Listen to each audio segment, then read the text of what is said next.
ஏடிஎம்கே கூட கண்டிப்பா போயிடுவாங்கன்ற மாதிரி அவங்க ரிலேட்டடாவே பேசிட்டே இருக்காங்க. ம். எடப்பாடியும் வந்து கொடி அசைச்சிட்டாங்க, ம். சிக்னல் வந்துருச்சு, ம். நாங்க இனிமே கூட்டணிக்கு போயிடுவோம் அப்படின்ற மாதிரிலாம் சொல்லிட்டு இருக்காங்க. ஓகே. ஆக்சுவலா வந்து பாத்தீங்கன்னா விஜய் சுத்தி எப்பயுமே வந்து ஒரு ரூமர்ஸ் போயிட்டே தான் இருக்கும். ம். அந்த ரூமர்ஸ்க்குலாம் வந்து அவர் கண்டிப்பா வந்து நீங்க இப்படி ஒரு நெரேட்டிவ் செட் பண்றீங்களா, அந்த நெரேட்டிவ்க்கு நான் எப்பயுமே அடி பண்ண மாட்டேன்னு சொல்லி அவரோட அந்த மாநாட்டிலயோ சரி, இல்ல அவரோட சுற்றுப்பயணத்திலயோ சரி அதுக்கு முற்றுப்புள்ளி வச்சுருவாரு.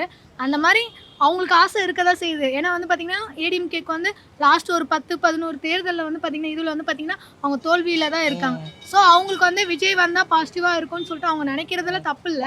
ஆனா அது விஜய்க்கும் ஓகேவா இருக்கணும்ல. இவங்க வந்து பிஜேபி கூட கூட்டணி வச்சிருக்காங்க. அப்படி பிஜேபிக்கு கூட கூட்டணி வச்சா விஜய் எப்படி போவாரு? அங்க பிஜேபி இல்ல அப்படின்னா அது பாசிபிள். விஜய் அவர்கள் அங்க ஜாயின் பண்றதுக்கு பாசிபிள். ஆனா அவங்க பிஜேபி கூட கூட்டணியில இருக்கறனால அது வந்து 100% வந்து இந்த தேர்தல்ல கண்டிப்பா பாசிபிளே கிடையாது. ஏடிஎம்கே கூட விஜய் போவாருன்ட்டு.